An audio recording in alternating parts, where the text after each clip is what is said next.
Hey everyone, how's it going? Welcome to the TN Mortgage Podcast. This is episode number 15 with John Coleman. Hello everyone. I still can't believe it. It's episode number 15 now, but on we go. Onwards and upwards, as they say, huh? Absolutely. And we have today something special. A lot of people are asking questions about buying a home, about obtaining a mortgage, about interest rates, all these different things in Ireland. And of course, especially for first-time buyers, it's just a million questions and it's hard to find good, accurate resources and information. So John and I actually used our new best friend, artificial intelligence, through a site called answerthepublic.com to find out what you're searching for and what questions you're asking when it comes to mortgage in Ireland, interest rates, home buying in Ireland. So today, John is going to run down a bunch of those for you, which I think will be really good and really valuable information.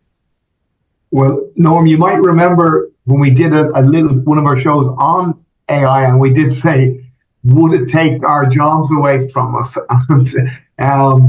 The answer is still no on that, but it certainly is helping, and it certainly will help bring better information quicker to both us and to everyone that we're working with. Absolutely. Absolutely. Yeah, it's interesting how it's developing, and it's not all at once, but we talked about, different tools little by little, not only to save time, so you have a more efficient, smoother process for the client or the customer, but also to get the word out there and give them better education and information. So I think we're using it for the right purposes. We're not building killer robots just yet, huh? No, we did say that we felt it certainly would be of value, but as long as it was treated properly with the right end goal, So this is certainly the information. If you know, I'm a big believer in this process, and what we do is it's an educational piece. So the quicker we know what people want to hear. Now, a lot of this is quite obvious, and it kind of ties in with the questions I get asked on a daily basis. But just to sort of help us get better information out there quicker, this is certainly a great tool, Yeah, and it's really all about, to your point, empowering the client, the home buyer, the person obtaining a mortgage. As you know, it's a tricky proposition in Ireland if your bank statements aren't right. If you have something, you could invest 6-9 months into trying to get ready, and then, you're not qualifying for that mortgage you want, or you don't get the home you want just because some small snafu. So yeah, it's just about getting good information to people and helping them out. So AI is definitely a good tool for that. And then we have some great information based on their search terms today. Okay, well, where do you want to start? I'm here to answer all the questions. I'll let you kind of lead the way, Norman. I'll give you my thoughts on whatever you feel is the best place to start. Sure. I'll actually highlight some of the first and most popular search terms: mortgage Ireland, home buying Ireland, anything around these topics from Google, from Bing. And a lot of it, of course, the first grouping we talked about is about mortgage rates and interest rates. So there's so many questions like, will mortgage rates go down in 2024 in Ireland? Are they likely to go up? Are they likely, where are they going? So I'll let you basically handle that as a whole and just talk a little bit about mortgage rates in Ireland in 2024. Okay, Norma. Interest rates it's a hugely important piece of the jigsaw. Obviously, the dream is buying your home, but ultimately knowing what it's going to cost you on a monthly basis is incredibly important. I remember when I bought my first home all those years ago, and I was a mortgage broker. I actually got sick at the thought of the amount of money I was borrowing, and then I just focused on what I was going to repay, and I went, okay, I can live with that. Yeah. So I do say to people that when they're at the very start, when they talk to us and they're looking kind of for their roadmap, then they ask about rates. I say, God, really, really important.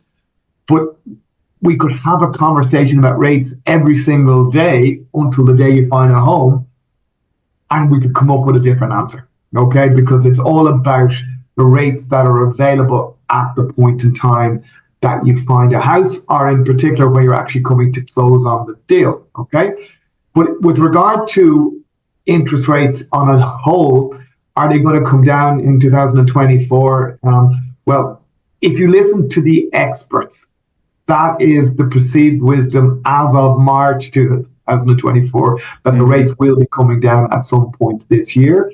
I was at an economic briefing with one of the banks there 2 weeks ago, and the economist there was saying that the rates will definitely be coming down. It's just a matter of by how much and when will they start.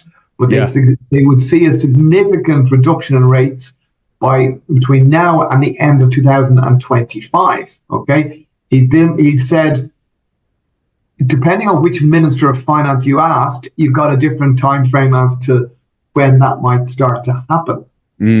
Okay, so each country has its own agenda. Each country wants to be putting up a different image to its own kind of people, and each country has a sort of a separate positioning to where rates should be within their own country. But Europe then as a whole is kind of viewed as a sort of entity, and it's kind of Germany and France who kind of run the show with regard to rates. So depending on what Germany and France are going to do will dictate what will happen in the European Central Bank rates. Okay, the reason why they might be going down would be that ultimately the aim of interest rates is to control inflation. Okay, and interest after COVID, with all the money that was being pumped in with the government, inflation kind of went through the roof. Obviously, with the war there in Russia and Ukraine, that added to costs. There was also added costs within Ireland and the UK because of Brexit. So there was a whole heap of inflationary pressures, and costs were going up. But rates went up last year by almost 4%. That has had the impact of actually getting inflation under control. Okay, so because they feel inflation's under control, they feel the next move is downwards, because with rates going up, it tends to lead to recessionary impact, because it kills demand, and if demand is killed, companies will suffer. So there's a real juggling act around rates, to keep inflation in place, but at the same time not wanting to kill economies. So they feel that the time is now right for rates to potentially come down as long as inflation remains in check, you know? Now, a really important add-on to that, by the way, headline rates may go down in Europe, okay? The question then will be, how soon and by how much will that follow on here in Ireland? Because the central bank in Europe will change the rates, but banks being banks may want to not reduce the rates as quickly as the European Central Bank is, purely because, in fairness to them, they did not pass on every single increase in rates that happened by the European Central Bank. So there'll be a juggling act between the banks, and they'll all be trying to get their own competitive advantage over their competition as to when they will reduce rates. So but they all might move at their own, based on their own policies and outlook and goals, right? Yeah, exactly, with their own sort of profitability goals in mind, you know. So from a consumer point of view, you'll hear the rates are coming down and you'll think that's fantastic, but then it's a case of, well, how quickly will the bank follow suit, you know? So in real terms, are rates likely to go down? Yes. When are they likely to go down? I wouldn't want to put a definite time frame on it. They are talking about the summer, but depending, then would it be a 0.25% reduction or 0.5%? My personal instinct would be it'll be 0.25% to start with, and it'll be, let's see what impact that has on inflation. As long as they can keep that under control, then rates may start to continue to go down. That's great. And any idea or any forecast of how much rates will actually come down in Ireland this year? Well, I don't want to pretend I'm an economist, nor do I want to pretend I have a direct line to the European Central Bank, right? But you do take, obviously, it's something I follow very, very closely. And this economist with one of the largest banks here was suggesting potentially, if he had to put it, he wasn't prepared to put his reputation on the line either, but he was saying, hopefully, by the end of this year, they'll have come down by 0.5%, and maybe by the end of next year, another 1.5% down. So he was kind of saying 2%, but he wasn't really saying when, and he was kind of saying it could be at any point between now and the end of 2025. Yeah. Wow, fantastic. That's great information that should definitely help people. A lot of people, like we said, are searching about mortgage rates. Will they come down, and all different search terms and questions like that. So that's some good info Yeah, from you. here's another add-on to this, right? This is ultimately around, well, what it's all about is buying a home, okay? Yeah. On the one hand, rates coming down is going to be a good thing, okay? Obviously, it's going to be, but on the other hand, right, and this is really important to note in terms of planning of when you might buy. If you feel rates are going to come down, what's likely to happen on the back of that is that prices or demand for houses will go up again, which obviously with rates, like rates went up by 4% in a year, just over a year, and the prices did not fall purely because there's such a gap between supply and demand. So what I've been saying to people, saying, listen, if you think rates are going to come down, you might be better off buying before that actually happens, so that you're getting in ahead of a sudden spike in demand again that can potentially push house prices up further than they currently are, because the gap is still,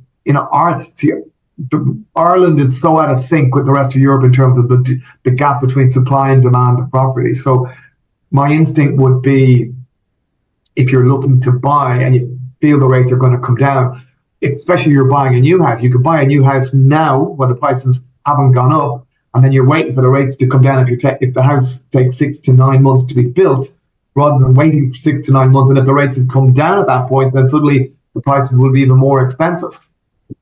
Interesting. Yeah, it's definitely people's heads with that information, by the way.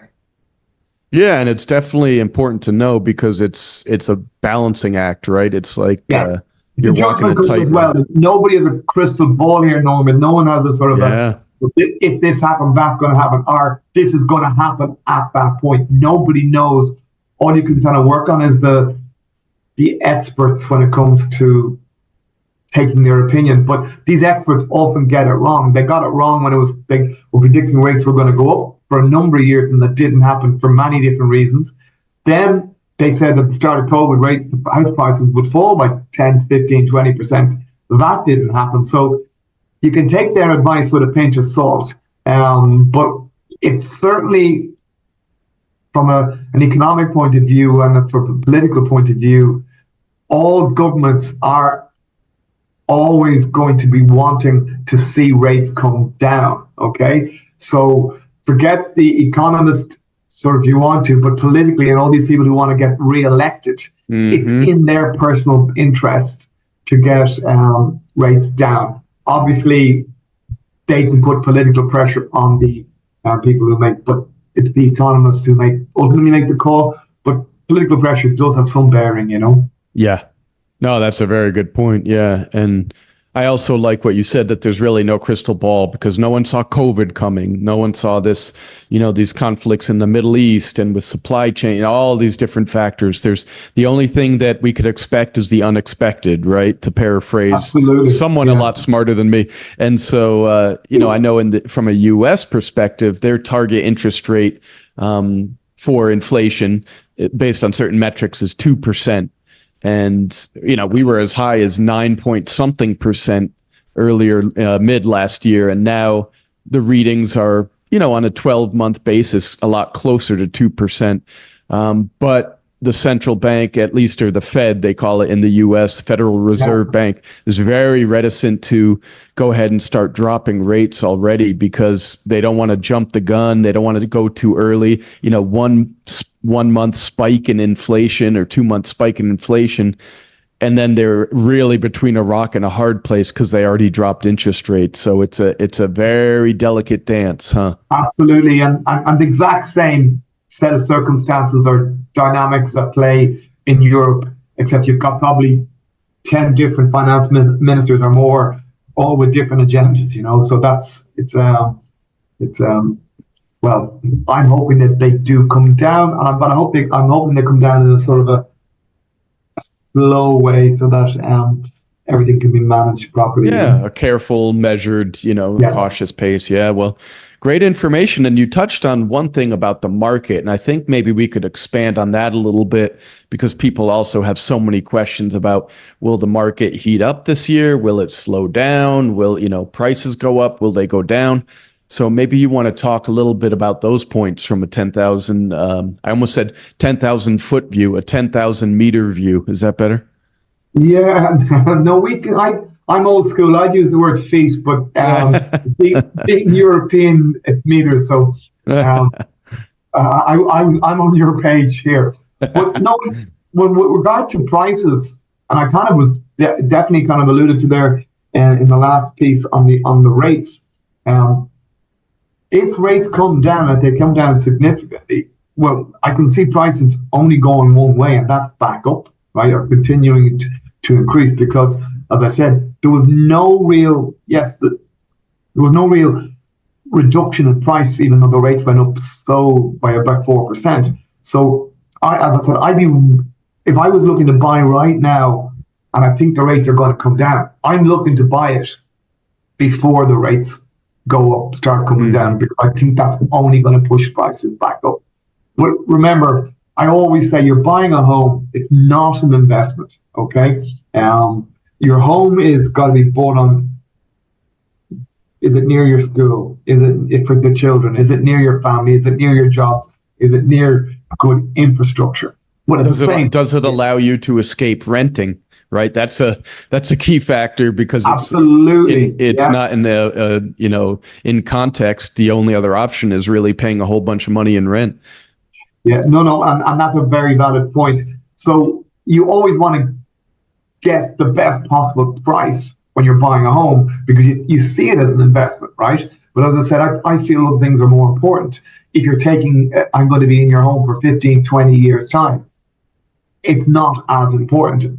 Having a good quality of life is more important. But if I was looking to personally get the best possible deal, and I think rates are going to come down, right? And suddenly the house that you want to get or in the location maybe come out of your range because of if prices were to go up again, it might make sense to be looking to do this before rates start to come down.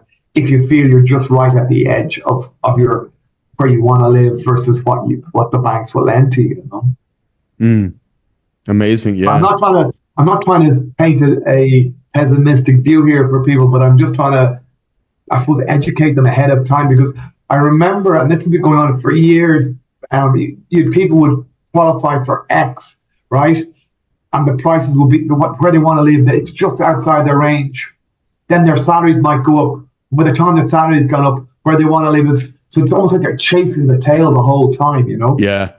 To get to where you want to. So if you feel that where you want is available now, I'd be saying go for it.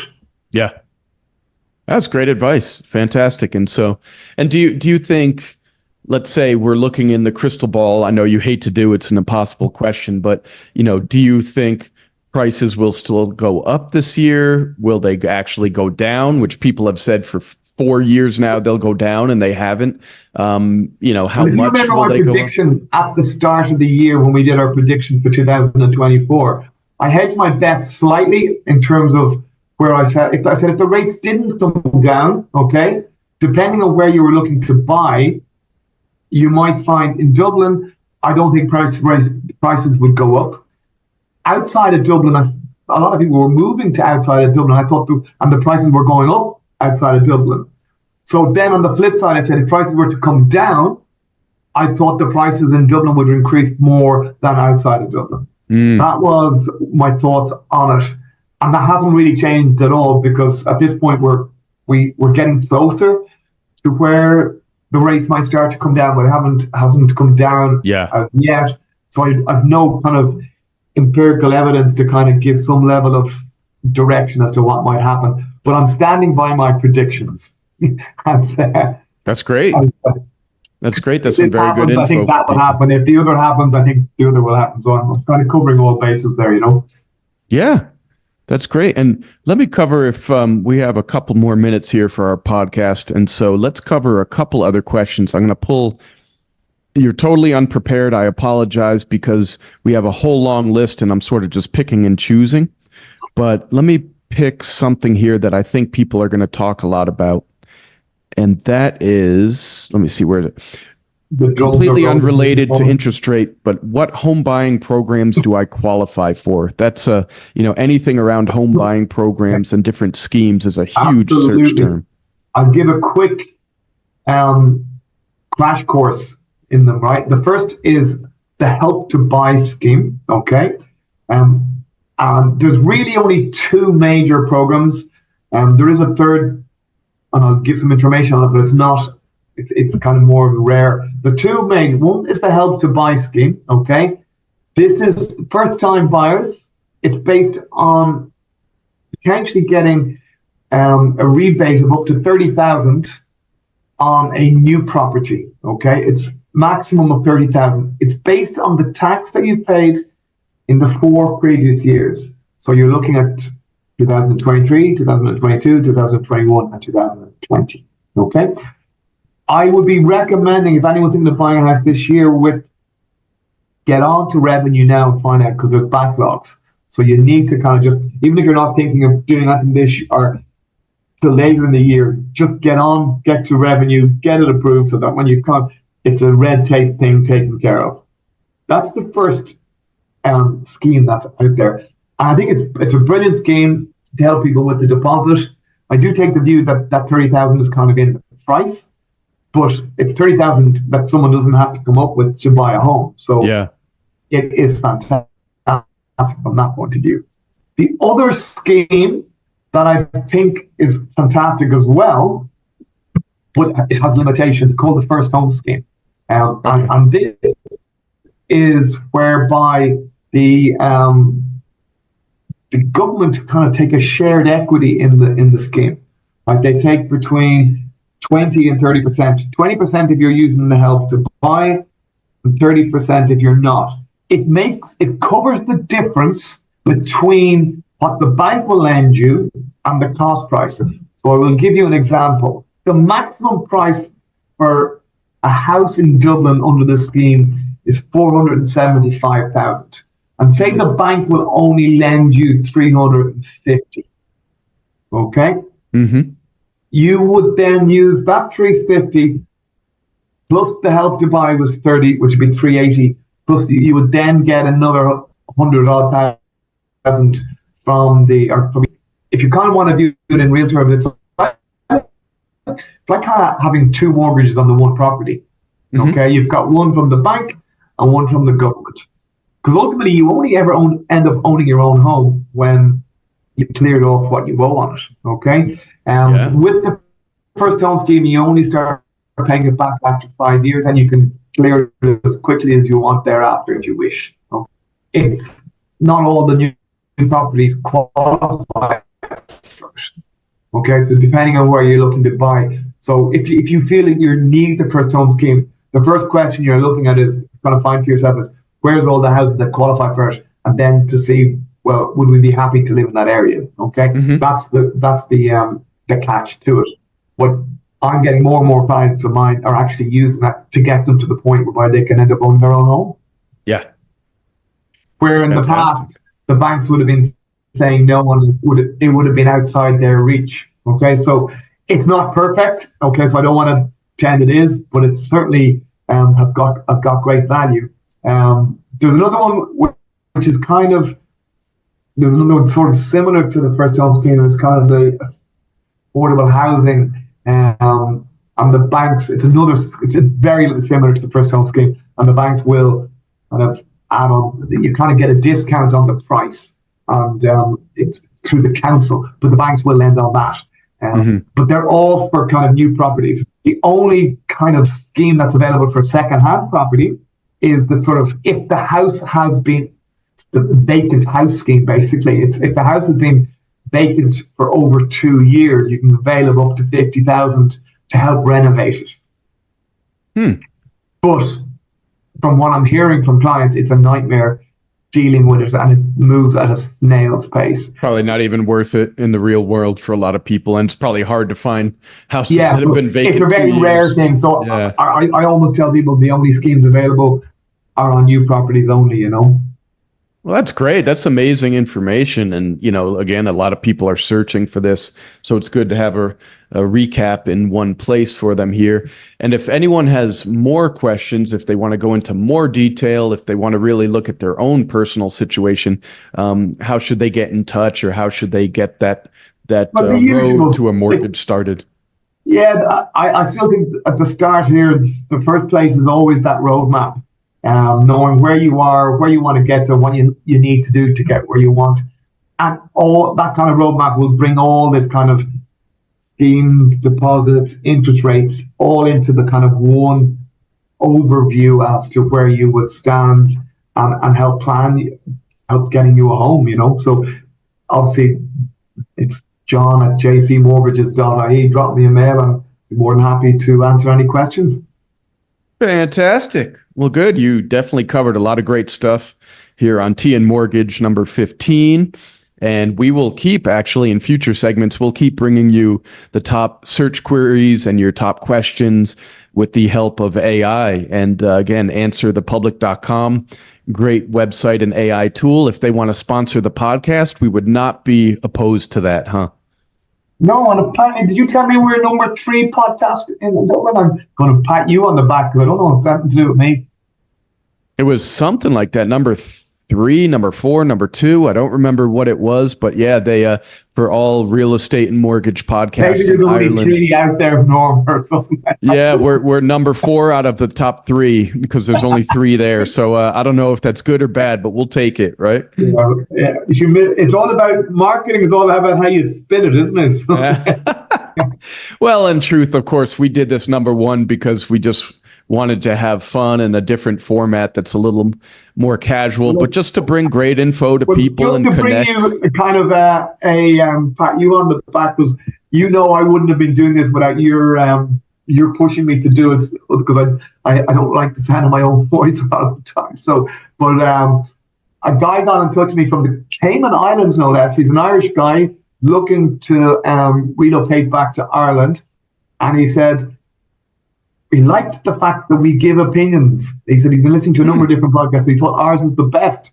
Now, that's just one person, but it was great. It was lovely to hear that, because you don't know when you're having these conversations, anyone actually listening to us? Yeah. So it's kind of reassuring from a business marketing point of view to know that we're reaching some people who think we're giving good value. It's always nice. Yeah, again, all about adding value, and it's so fun that it's growing. And in our second year now, I think it's reaching all the way to the Cayman Islands. That's fantastic. And you're doing things.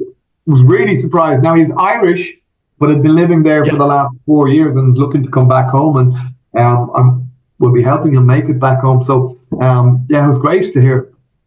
It's wonderful feedback. Yeah. And very soon, of course, I'm going to push you. I'm the annoying, boisterous American. I'm going to push you to get T and Mortgage podcast T-shirts and hats and foam fingers and all sorts of tchotchke, huh? I'll give you a laugh. My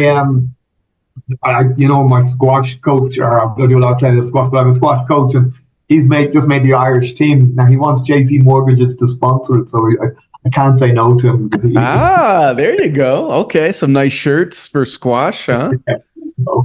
Yeah, it's a small world. But anyway, I think we're good, aren't we?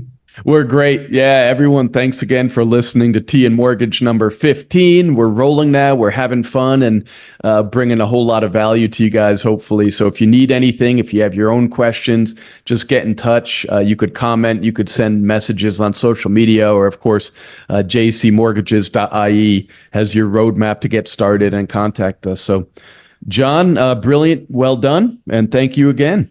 Yeah, thanks everyone for listening. I look forward to bringing more information in the very near future. And have a happy Paddy's Day, by the way, just so that's coming up very soon. Yeah, absolutely. All right, take care, everyone.